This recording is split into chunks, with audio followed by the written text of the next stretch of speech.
लक्ष्मी कितनी होती है? जम के बोलो, लक्ष्मी कितनी होती है? आप लोगों ने वैभव लक्ष्मी की किताब पढ़ी होगी, तो कितनी लक्ष्मी है? 8। गणेश जी कितने होते हैं? अष्टविनायक की कथा सुनी होगी, गणेश जी कितने होते हैं? 8। सरस्वती भी, वीणा देवी भी अपने अलग अलग स्वरूप में विराजमान है।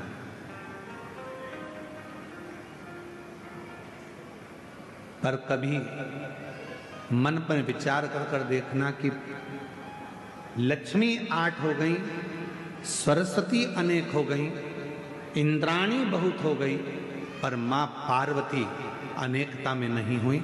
मां जगत जननी तो एक थी, एक हैं और एक रहे। मां पार्वती एक स्वरूप।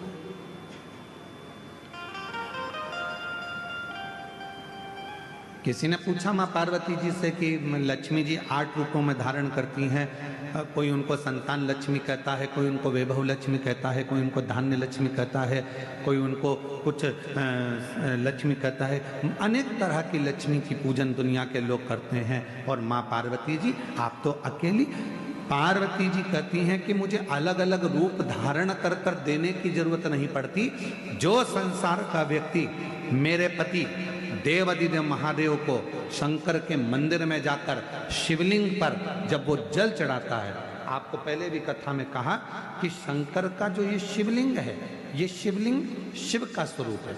ये जो जलाधारी है गोल जिसमें पानी गिरता है, ये पार्वती जी का स्वरूप है। सामने से जो जल बहता है उसके बीच में एक मोटी सी लाइन होती है जो भगवान शंकर की छोटी लड़की अशोक सुंदरी है। फिर राइट में गणेश जी महाराज, लेफ्ट में सदानंद कार्तिकेय जी हैं। शिवलिंग के ऊपर जो बूंद बूंद पानी घड़े में से टपकता रहता है वो शंकर जी की 5 लड़कियां हैं, जया, विषहरा, शामरीबारी, दौतली, देव।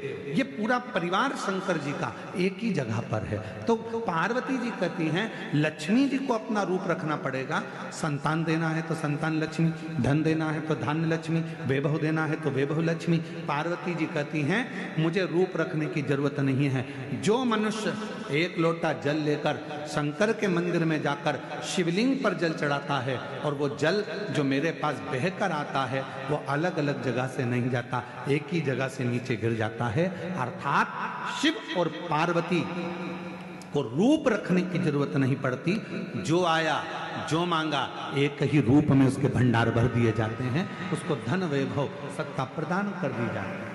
हमें रूप रखने की जरूरत नहीं।